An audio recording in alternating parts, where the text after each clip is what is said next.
You're watching or listening to What If? And for the next 20 minutes, we're going to be reimagining Doctor Who history so you don't have to. Hi, I'm JR. Hi, I'm Matt. I'm Ian. And I'm John. So, Matthew Cox asks... No, not again, thanks, JR. What? Sorry, go on. I took that as an instruction, and I just I couldn't possibly. Fair enough. Matthew Cox asks, what if Doctor Who had been shot on film from the start? Which actually I think is a slightly wider question, but I've got another question here. I was just trying to find this before we started. I couldn't work it out, and I've just realised what it was. So for the benefit of the three people I'm talking to, this is what I was fishing for just before we started.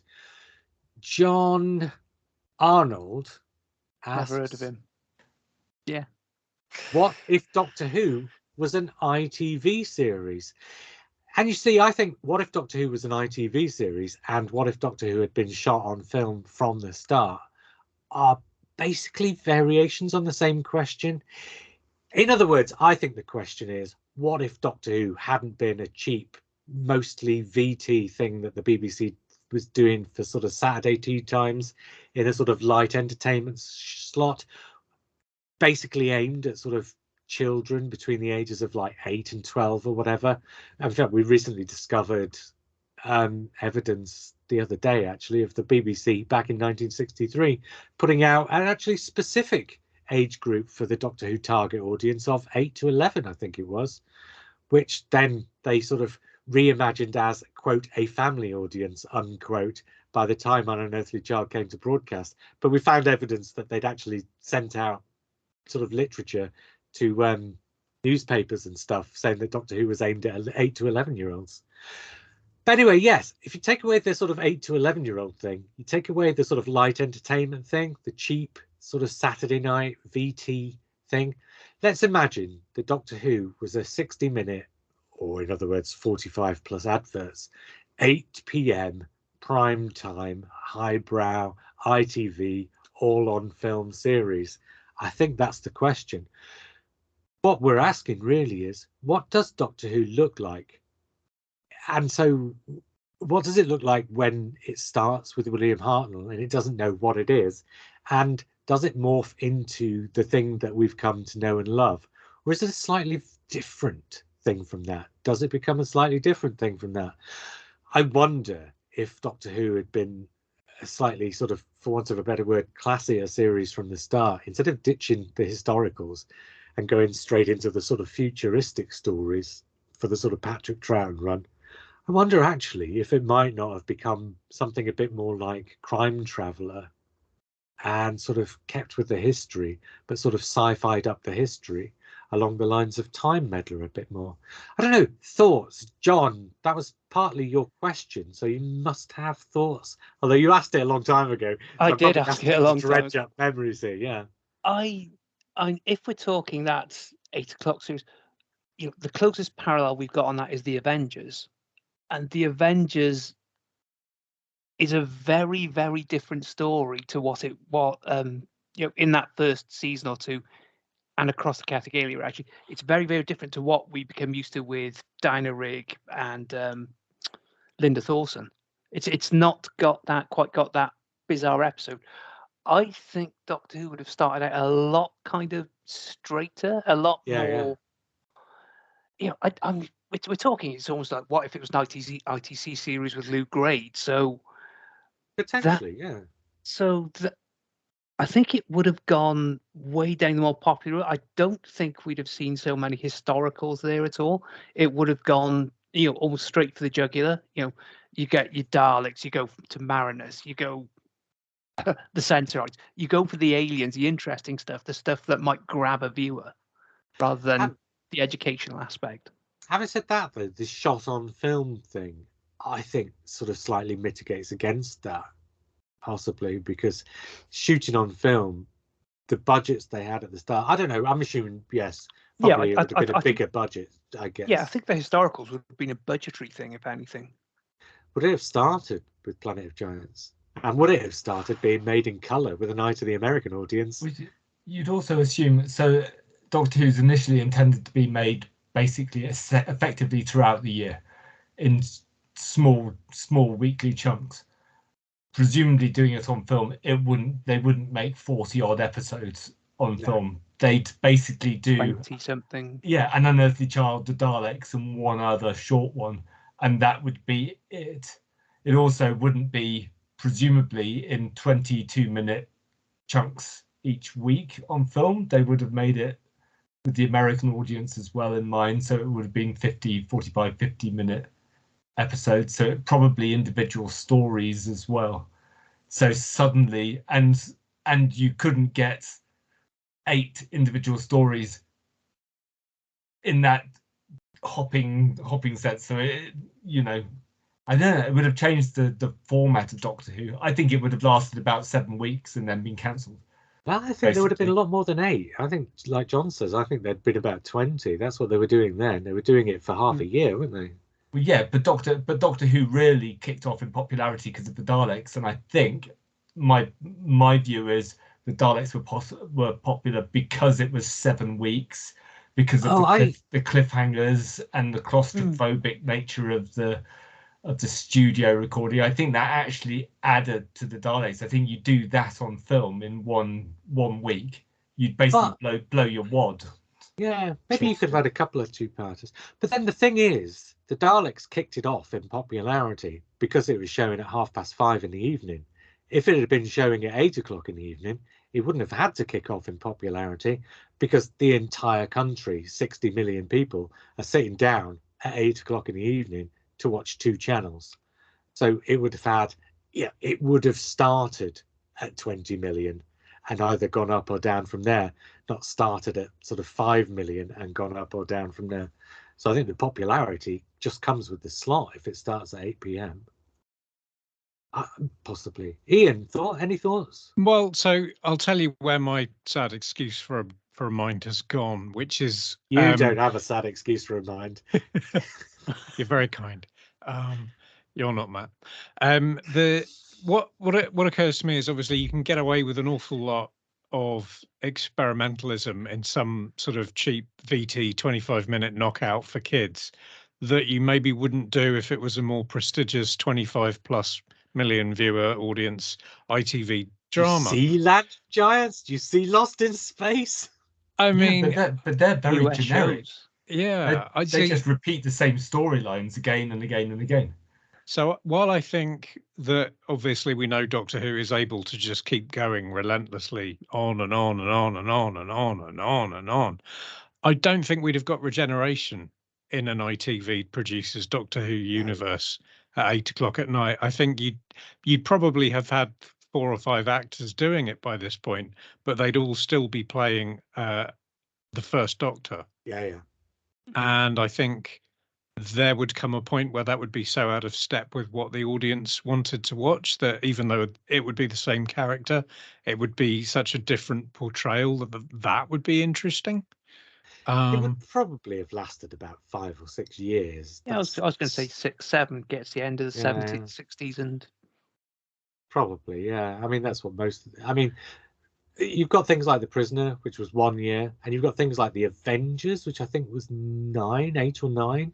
Mm-hmm. But a lot of those series didn't last terrifically long, did they? So no, it's getting the same kind of lifespan as the original Star Trek, is what you're saying. Yeah, maybe just a little bit more because it's BBC, because it's UK. Because the thing about the BBC is, but we're talking about even ITV, is that because it's Britain rather than America, and you're 2 channels rather than an industry, is if they're going to cancel something, they've got to come up with the replacement. Whereas in America, if you cancel something, there's an entire industry that exists to come up with multiple replacements. That doesn't really happen in the UK. So in the UK, if a series does well enough to warrant a second series, you can generally reckon that it'll be around for 5 or 6. Yeah, so it wouldn't probably survive that kind of dip that came at the end of the Hartnell era, that kind of back end of season 3 thing.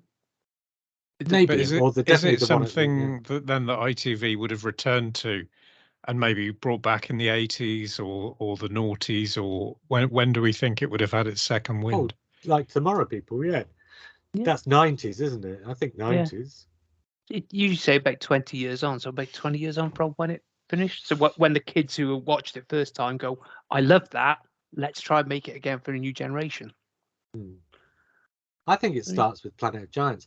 I think what it becomes is the series that Matt said all those other programs were generic and they didn't do the weird stuff. I think this one becomes the one that generically does the weird stuff. So every 3 or 4 episodes, there's one that goes back in time to do a time paradox story involving a famous historical figure. And every 3 or 4 weeks, there's one that goes into the future to do some weird story involving something weird to do with science. Every 3 or 4 weeks, there's a story that goes to an alien planet to find something that's kind of a metaphor for something that's happening on Earth. And every 3 or 4 weeks, you do get the weird Planet of Giants, Edge of Destruction, ones that we were promised we were going to get on the BBC, but that they never actually thought of.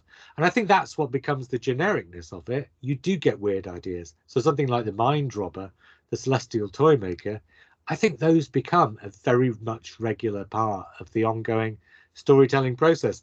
Probably done that in a very generic way, but I think it becomes the series that does the weird stuff. And so I think it kind of, because I think that weird stuff thing, we probably think of it now because we didn't get many of those as those being the outliers and the stuff that sort of general audiences probably didn't like. But if you can make it, if you can do it in a generic way, that weird stuff is the kind of stuff that audiences get hooked on. Like Colin Baker standing at the bottom of his staircase as a student coming in at 5:30 on a Saturday evening and not moving for 25 minutes because he couldn't believe the weird stuff that's going on his telly that's aimed at kids. I think there's plenty of people who lap that stuff up if you do it in such a way as to make it palatable. The Prisoner is a prime example, right? That was a very successful series. I think I'm not misremembering that, am I? In fact, even the Avengers gets more successful when it gets weirder. I think Doctor Who deliberately does weird, but does it in a humorous and palatable way. Any more thoughts on that? I mean, does it keep developing if it does last into the 70s and it's done on film and done on ITV budgets? In the 70s, does it morph into, so maybe in the 70s they take the unit thing but do it in a very sort of much more sort of high brow, high budget, high concept way? I mean, I guess the question I would have is how much of Doctor Who's longevity or popularity is tied to its format. And by format, I mean a short, punchy episode once a week with a cliffhanger in groups of 4, 6, 7, something that just keeps people, and a kids program. If you take the format away, I just wonder how distinctive Doctor Who becomes and how popular. I mean, it could be independently popular, but it wouldn't be Doctor Who popular. I don't think it wouldn't have Dalek. You wouldn't get Dalek Mania, I don't think. And a lot of things would also change. So Verity Lambert wouldn't be a producer, so you wouldn't get Verity Lambert. Because you get someone commercially minded, though. You might eventually get Verity Lambert, but you wouldn't get Verity Lambert for the. Oh, I see what you mean. She wouldn't be. Yeah. He'd pick somebody with a bit more experience, right? To do it from the start. I think if it goes into the 70s, it becomes kind of like, I don't know, the Champions of Persuaders. Where they go to back projection land a lot. The mountains of Nepal in the background while they run around. Yeah. So I think it becomes more internationally focused. I think it could have been very successful, though. Just going back to my thought about the Avengers is like massively successful for about 3 or 4 years. I mean, it's pretty successful all the way through, but it has 3 or 4 years where it's sort of peaking in popularity, doesn't it? And the important thing about the Avengers is it's sold to America and makes it in prime time in America. Yeah, it's very America friendly. Yeah. I mean, if this had been made in that way, is what I'm saying. But the point I'm making is the Avengers manages to achieve that, telling the same story every week. If Doctor Who has 4 different stories that it can tell on a monthly rotation, potentially that can eke the popular years out a bit, make it last a bit longer. So rather than a change of the lead actor giving it longevity, maybe it's just the sort of variety, despite the fact that really it's just running through the same motions, but at least it's running through, right, Matt, you're allowed to chuckle at this, at least it's running through different motions around in a circle rather than just literally the same one every week. Because that's the thing about the Avengers, is it basically does have the same episode every week, and your enjoyment of the Avengers is really down to how much you enjoy watching that episode. Doctor Who has 4. It's like, yeah, it's like the Tennant and Tate era, the original one. It's it's how you enjoy spending time with those characters, and you really do enjoy spending time with Steed and Peel, for instance. Quite. So I guess it depends on whether Doctor Who has its Steed and Peel. So you wouldn't have Hartnell, presumably. Presumably they would go for somebody with need charisma someone who's, from the off. Yeah, someone who could carry a series like that. Quite obviously, more action. Someone in the line of what Roger Moore or Patrick McGoon are doing in Danger Man and the Saint, for instance. Probably that something kind of slightly lead. more, probably somebody slightly more leaning towards McGowan, because there's something slightly out of left field. Somewhere between McGowan and Steed, right? You're talking basically about William Russell. Sorry, Ian. Yeah. But William Russell suddenly becomes, a potential centre, because he's been in these kind of historical, William Tell, Robin Hood type series. Yeah. That's if you could get a performance out of him that's a little bit more left field than the one he gives. Because I think in order to make this a series about essentially 2 characters, maybe 4, but essentially 2 perhaps, going through these 4 different story types week on week, and it being 50 minutes to tell a whole story rather than 4 or 6 25s to tell a story over, a month or more, I think you have to boil the characters down. So I think you have to make the characters more immediate. It's an interesting point that I've never considered, is how much, because we know how Doctor Who was video recorded in the day with 3 cameras, 1 camera pointing at one bit of the set whilst the performers are over here, and then it cuts to another performer. How much did that setup dictate the number of central characters there were? Presumably having 4 main characters meant that, like, Barbara and Susan could be setting up in this corner of Lime Grove Studio 4, whilst William Russell and Hartnell are doing their things. But if you're filming, then obviously it's like the Avengers. You get Steed and Peel. You don't have to have that 3 camera cutting thing. Yeah, I think you're right. I think that is a factor. You rotate the leads, don't you? I think at that point, the function of the leads becomes slightly different. You don't rotate them like within the episode, but from episode to episode. So you get one as a doctor, one as one companion, one as another companion focused. But then you've got to ask, well, how did the Avengers do it? Because you don't rotate Steed and Peel. You do have occasionally episodes that are very much more Peel or very much more Steed, but you don't need 4 lead actors in the Avengers. No. And that's essentially the comparison we're making. 2 or 3 is fine, yeah. I think there's a good chance it becomes 2, or maybe the Doctor plus a male and female companion as well. Yeah, I think you can eliminate Susan completely from this scenario. That'd be nice. Yeah, exactly.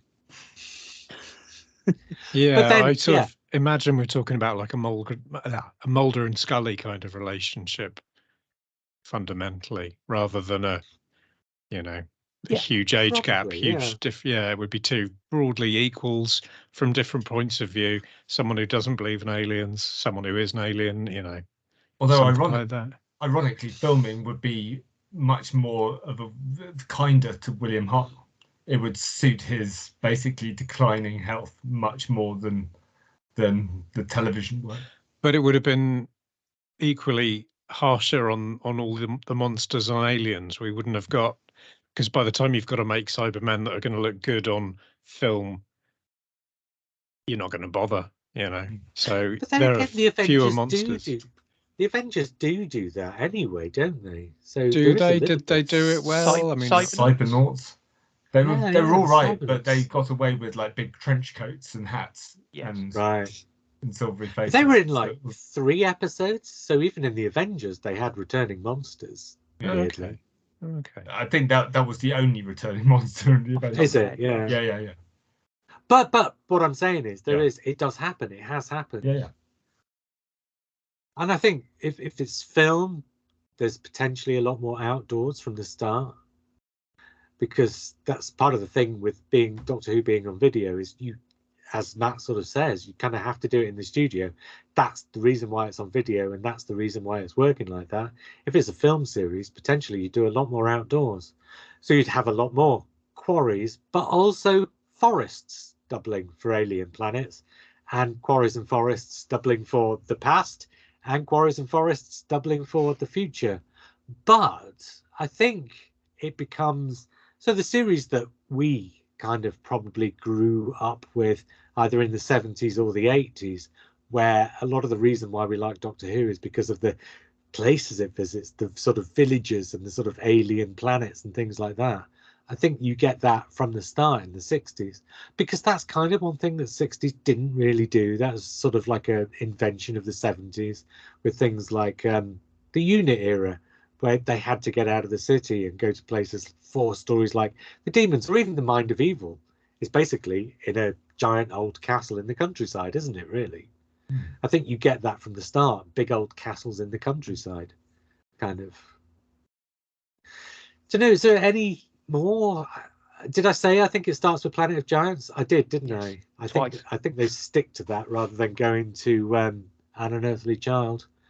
Yeah, I you, think you sell it on the science fiction concept straight away rather than just hit the caveman. yeah, because this is the program that does the weird sciencey stuff. Well, also the Planet of Giants, the original opening episode, Planet of the Giants, kind of ties the introduction of the teachers and Susan into the ongoing storyline. So the teachers and Susan, they're shrunk in the chemistry lab in the school, Right. and that's the original Planet Giants. Whereas you can't do An Unearthly Child, Tribe of Gum in 50 minutes because, I mean, I suppose you could. You just get the juxtaposition across the 50 minutes, but you'd have to really condense the introductions down. Yeah, it doesn't feel like something ITV would have wanted to do at 8 o'clock on a Saturday night. Do you know what I mean? It would have been, the first episode would have been 10 minutes, and your first ad break would have been, and here we are on what looks like an alien planet. And then your second break would have been, oh no, it's not an alien planet, here's some cavemen. Yeah, I mean, it might be all right. Yeah, but like you say, described like that, condensing that opening episode down to 10 minutes might not be a bad thing. Maybe, but I can see what you mean about, I still think, yeah, something like the chemistry lab in the classroom where everybody gets shrunk, and at the end of the story, I don't know, at the end of the story, getting into the TARDIS is what brings them back to full size, and on we go. So by the sounds of it, having read Paul Hayes's Pull to Open book, the end of the story is the bit that they hadn't quite worked out, which is why they ended up with An Unearthly Child. They had the whole shrinking thing, but getting them out of it and moving on, that was a little bit trickier. Well, that's it, isn't it? TARDIS is dimensionally transcendental, and it is that way from the start. That is surely the perfect excuse to solve the first story and get them off on their travels. If only you were there, stood behind Bunny Webber with your little like pen in hand. Yeah. But I think that's you two could be the modern Steph Coburn. Oh my God, please don't do that. Please. No, I think that's enough for now. I think what I'll do is, if you're watching this will be the end of the episode. If you're on audio, I'll probably stitch this together with something else of equal length. So there'll probably be a very short break, and then either the same 4 or a different 4 of us will pop up in a minute with something more. But if you're watching on telly, I was JR. I was Matt. I was Ian. And I was John. And we will speak again soon.